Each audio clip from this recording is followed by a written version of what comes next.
Becky here from Notes in the Sewing Room. Thanks for joining me today. It feels like it's been ages since I recorded my last video, so thank you for joining me again on my channel today. In today's video, I'm going to do a bit of a general catch up on what I've been making. So I've got 3 little projects that I've been sewing up to share with you today. And I've also got a couple of fabrics to show you that I've picked up, and I have also got sewing plans for my next project that I thought I'd chat about as well. So if that sounds interesting, then please do stay with me and I'm going to chat you all through it right now. For those of you who are interested in what I'm wearing today, it's a bit of a hack type dress that I think I made last year, maybe, if not the year before. So this is the Friday Pattern Company square neck top, made in a woven fabric. It's like a cotton viscosey type thing. And then I've added on to the I've added it on to the Forget Me Not Patterns Ella skirt with an elastic waist. So if I just stand up, you'll be able to see. So I've got my elastic waistband here, and this one's got a bit of a ruffle on the bottom. So it's a bit of a midi type dress. You can probably see my Labrador Bentley just in the background here as well if you are interested in. I know a few of you like to see Bentley, so he's just having a bit of a chill out because he's been running about on the garden and generally being all excited. So he's having a little bit of a sleep now, but he's just joining me here in my kind of sewing space. So that's nice. By the way, if you can hear a little bit of noise in the background, I've got my washing machine on, so I'm kind of like multitasking here. So I hope you don't mind. If you do enjoy watching today's video, I would love it if you could press that like button and subscribe to my channel if you haven't already. That just really encourages YouTube to share my video with other people who enjoy sewing and crafting and upcycling and stuff like that as well. So I really would appreciate that. Also, feel free to leave me any messages down below in the comment section and I'll get back to you as quick as I can. I'd love to know what you're working on at the moment, craft sewing wise, and if you've got any other projects going on. You know, I am a little bit nosy and I like to know what you're working on, as well as sharing what I'm doing. And your sewing projects are also really inspirational for me, and it kind of gives me ideas of stuff that I can do in the future as well. Anyway, let's get to it and I'll share with you my first project. I'm just going to grab it.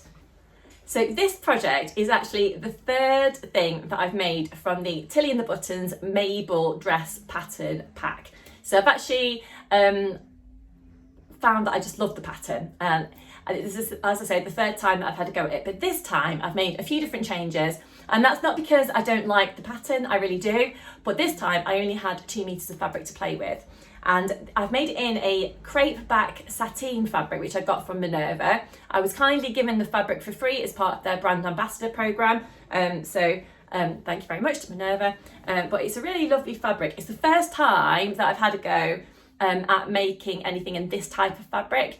It was fairly easy to use, but I would say that I have managed to snag it a couple of times with my pins, basically when I've been moving the project around on my sewing machine, and yeah, I don't know, but I don't think it really matters. I think it's probably only me that would really notice it. It's not like a massive deal. They're just like little kind of almost like runs in the fabric, but it's just one of those things. But generally the fabric is washed well and it irons well as well.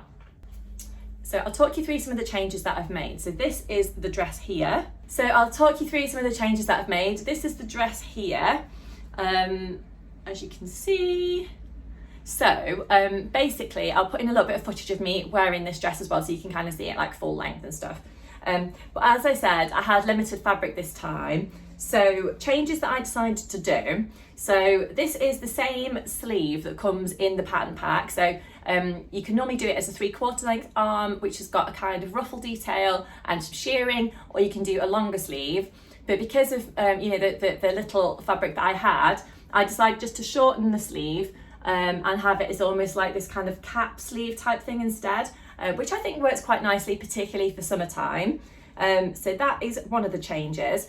On the front bodice, it's supposed to have like a keyhole opening with some little ties, and you cut the bodice as 2. But this time I decided to just join those 2 front bodice pieces together. I could have cut it on the fold, but to be honest, I cut the pattern piece wrong. And so I ended up having 2 pieces, so I've literally just joined them together. And rather than putting the elastic through the channel that you create at the top, kind of in 2 separate stages, like for each side of the keyhole detail. Because I didn't have the keyhole, I literally threaded the elastic through from one side to the other side instead just does one, and I think that's worked out quite nicely. So you can see that just there. So this dress has got a really nice kind of shaped neckline. I think it's kind of a bit of a square type neckline, I guess similar to the one that I'm wearing, but obviously it's created by elastic in this particular case. It's got the elastic casing just across the top of the shoulders as well. I do find with this dress that I do end up kind of utching it up a little bit because it can sit a little bit wide on my shoulders. I don't think I need to do any adjustments as such. I think it's just the pattern and how it kind of fits me. So I do tend to wear like a nice colourful bra underneath it, just in case like my straps are showing and things like that. But I don't really mind that. And then on the back, I didn't really make any changes. I was a little bit concerned about how the shearing would work on this kind of fabric, because I know in my previous experience has been if I use a kind of lighter weight fabric, like a viscose or a lightweight cotton, the shearing just tends to work a little bit better, I think anyway. But in this case, this fabric is, I would describe it to like light to medium weight. You can see that it's white on the back, and it's obviously it's got this lovely floral colourful pattern, and this particular fabric hasn't got any stretch to it. I wasn't really sure how it would work being this kind of weight, but it seems to have worked out quite well, to be honest. And I'll show you the shearing on the waist if you can just see it there. So yeah, it just seemed to have worked out quite nicely. Now the shearing that I do doesn't tend to be like your regular shearing on the sewing machine, because I found that my sewing machine just doesn't really like it, or maybe it's my skill, I don't know, doesn't tend to work. So what I decided to get instead was this prim shearing elastic. If I just hold that up there, you can see. So this is I got 2 meters, and it's the 25mm elastic, and that's what I've used when I've done the sheared sleeves on my other previous versions of the Mabel dress, and I've also used this for the waist as well. And I'm really happy with like the end result and everything. I think it works quite nicely. And the way I put this in, I put it in when the garment is flat, so before I've actually kind of joined it all together. And I literally stretched this a bit like you'd stretch elastic if you were adding it onto something. And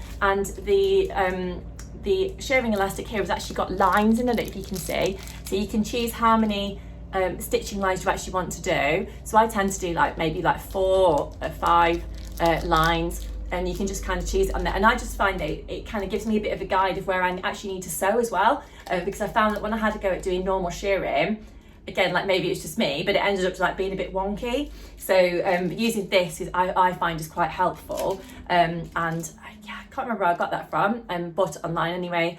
I don't know if they sell it at Minerva, but I think I might have bought mine from Amazon or maybe eBay. But yeah, I think that's super useful anyway. Another thing that I did to this particular dress that I've not done to my other versions is actually reduce the length. So this version from the top of the waist basically down to the bottom of the hem is about 26 inches. My other versions have been like more midi length. I think that's what it's designed to be. But again, because of my limited fabric, I decided to make this one slightly shorter.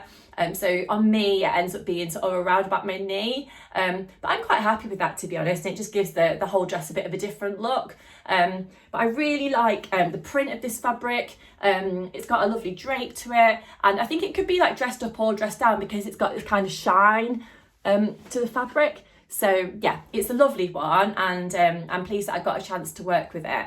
And you know, I always think it's amazing how you can use one pattern, but actually it can end up looking so different depending on different changes that you make and what fabric you use and stuff like that. So I'm really happy with the Mabel in general, but I am happy with my new little dress as well, and I'm pleased that I got it finished. And with the different changes that I made, it didn't make it any more time or anything like that to make, so that was a bonus because I don't have loads of spare time having 2 small children and fitting in my sewing here and there. So yeah, but yeah, lovely dress. I'm really happy with it, so I hope you like it as well when you see my little video of me wearing it. So that's the first thing I wanted to share. Next I've got a couple of things that I've made for the children that I wanted to share with you, that I did previously share a little picture of when they were like in progress, but I've made those, so I'll show you those. If you're not interested in children's wear, just click forward a little bit in the video and you'll see a couple of different fabrics that I'm going to share with you, and also projects that I'm planning on working on quite soon.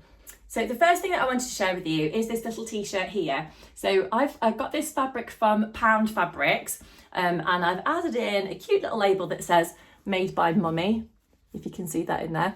And yeah, it's a lovely little t-shirt, and it's the mini Tabitha t-shirt, which is from the Tilly and the Buttons mini makes book. I think this one's just come out of the washing machine, but my little boy's managed to get chocolate ice cream down it, and it doesn't seem to have come off in the washer. So if you've got any tips on how I can actually get chocolate ice cream out of a nice new t-shirt, that would be really helpful, let me know. But yeah, it's a lovely little t-shirt for this size. So I made age 3 to 4. I think it's supposed to have some poppers just on the top of the sleeve, but I don't really find it's a nuisance to kind of get these t-shirts like over my little boy's head and, you know, take them off. So I just decided to just alter the pattern piece just slightly, so that it could just be a regular kind of round t-shirt rather than having the poppers. I think for the older age range in the book, it is just a round neck anyway with no poppers. Yeah, that's the only change that I made. But it's a lovely little t-shirt and he looks super cute in it. But I decided that rather than just making the t-shirt for William, I only had 1 metre of this nice rocket fabric, but I wanted to kind of like make the most of it and make sure that I was using all of the fabric. So I thought that I would make something matching for Alice as well, my little girl. So Alice is only 7 months old, but I wanted something that was going to be like quite wearable, particularly over the summer. So I made her a little matching dress. So I wanted to tie in the rocket fabric on the top and the bottom, but as I said, I've got kind of like limited amount of the fabric. So I made the little bodice, and then I've added on some little pockets just to the bottom, and then tied in the added on the pink fabric as well, and I've made little pink neckline in the top there. So this is the MOD dress, which is by Poparita Patterns. So this is a PDF pattern. Again, it's got quite a good age range. I think it might be off the top of my head from newborn through to age 10. So there's plenty of scope for kind of like retracing, reusing the pattern. It's just a kind of quite basic little dress. Obviously it's got a little gathered waist, which is quite nice, and you can do it with short sleeves or long sleeves, but Alice looks super cute in this, and together both little tops, dresses, do look really sweet together, and they're really, well, I think my little girl's happy with it. Obviously she doesn't speak yet as such because she's only 7 months, but my little boy really likes them and he said that he really loves them, so that's really nice to see. But yeah, I just wanted to share those with you because I had shared a previous picture, I think, of when I was actually working on them, but I managed to finish those off. So next I'll share with you another project that I want to work on like quite soon. Maybe I might get a chance to cut it out today, but I'm not sure. So it's actually this pattern here. So I got it on Simply Sewing magazine. I don't normally buy sewing magazines, I'll be honest, because I do think they're quite expensive. But occasionally when I do spot a pattern that I want, I think, okay, I'll go to the newsagent and I'll pick that one up. And I saw this Lucia dress on Instagram, I think, on an advert, and I just thought, yes, I'd like that. I think hopefully it'll suit me. It's a lovely fabric as well that this lovely model is wearing here. I don't have that fabric.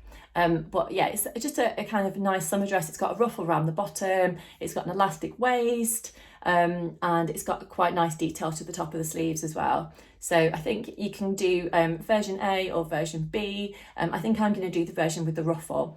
But yes, it's a chalk and not cotton and chalk pattern. And as I said, I got this on Simply Sewing magazines. I think you can buy back issues online if you'd like to. But yeah, that's the back of the pattern envelope if you're interested. So what fabric I'm going to use? I'm going to use this Minerva fabric. Again, I'll say I've been given this as part of the brand ambassador program, but I chose it, and I'd never tell you that I like something if I don't actually like it. I'll be honest, I don't want you to kind of go out and buy something or me to recommend something that you know I don't like. But this is a really nice fabric, and it's really bold and colourful, and I think because I liked the fabric that's on this dress here on the pattern envelope. I kind of wanted to choose something that was kind of similar, so I went for this one. So as you can see, it's got this kind of like splodgy sort of detail on it, and we've got greens and pinks and beige and all sorts of different colours in here. So I think I might have 3 meters of this. I can't quite remember, I've had it a little while, but I'm hoping that this is going to work really nice for this project here. So that's kind of next on my list of things to do. I'd like to get it finished quite soon. I'm not quite sure what colour buttons I'm going to do for the top. It's got, I think, 3 buttons just down the front, so I'm not sure. Do you think pink or do you think gold? Don't know. Let me know what you think in the comments down below. So yeah, that's kind of on my list. And then the final thing that I wanted to share with you is another fabric that I picked up online over the last couple of weeks. And this is actually from the Fabric Corner in Lincoln. And I spotted this fabric on Instagram when they put on a little post about dead stock fabrics. And I just thought, aha, love that fabric. So I think I've been quite lucky to get some because I think a lot of people wanted it from what I can gather. So I've only got a couple of meters. I'm not quite sure what I'm going to do with it yet, but if you've got any ideas, then do let me know. So it's this gorgeous animal print pink and red fabric. It's been drying on my washing line, so it's all ready to go for me to make something in it. It has frayed a little bit, so I will make sure I'll be overlocking it as I go. I always do anyway, to be honest. It smells so nice because it's been outside, but yes, I'm going to do something with this. I'm thinking like maybe a little summery dress, maybe a blouse, don't know. I don't tend to wear loads of blouses at this time of year, I must be honest, so I think maybe I'll go for, don't know, I don't think I'd get like a skirt and a top out of it because I've only got 2 meters, not sure, maybe a little dress. But if you've got any thoughts on what I could actually use to make this, then do let me know. It's my birthday in a couple of weeks, so I'd quite like to make myself a kind of birthday dress if I'm not kind of too old to do that. So yeah, a little birthday dress would be lovely. I don't have any particular plans, like maybe we might go away for a little weekend or don't know, go out for dinner or something, not sure yet, but it would be quite nice to have a new little dress. So yes, maybe this one will be the one that I make for my birthday. But yes, I think that's everything that I wanted to share with you today. Life's been a little bit busy. We're doing up the house at the moment, so you might remember I've mentioned in like earlier videos that we've got a 1960s house, and a lot of the house is still in its original state. So we've got kind of swirly 1960s carpets in some of the house. And when we got the house, we kind of also inherited 1960s curtains. Some of the houses got like a bit of an 80s feel to it as well. So we're slowly but surely kind of adding our stamp onto the house. So this room that I'm in now is one of the rooms that we've actually decorated and kind of made all nice. But yeah, we're kind of slowly working our way through. So at the moment, we're taking the wallpaper off in the living room and dining rooms. It's quite a big thing to do. And then after that, we're going to be doing some work in the children's rooms as well. So yeah, there seems to have been quite a lot going on, and obviously I've got 2 small children to look after and keep happy and do things with. So yeah, it's all been a little bit busy and yeah, just all go basically, but that's why I've not had a chance to film any videos, but I wanted to get back on the channel as soon as I could and kind of share with you bits and bobs that I have been doing. I do love sewing, as you know, and I do try and fit in my sewing time, sort of 10 minutes here, 20 minutes there, just to try and get things done. If I do get any chance to sew in the evening when the children are in bed as well, then I do like to do that because I do find it quite relaxing. But I'd love to hear your tips on if, you know, how you fit in your sewing around you know, your commitments that you've got going on where you live as well, work and childcare or any other kind of caring commitments and stuff. You know, it's always interesting to hear how people fit in their kind of craft and sort of chill out time. So I'd love to know. But until next time, I'll leave it there. I'm hoping to be back again very soon with another video sharing some bits and bobs that I've been making. But until then, I'll leave it there. Thank you so much for joining me today. I've really enjoyed chatting to you, so hopefully you've enjoyed my video. Don't forget to give this video a thumbs up if you have enjoyed it, and I'll see you again really soon. Bye!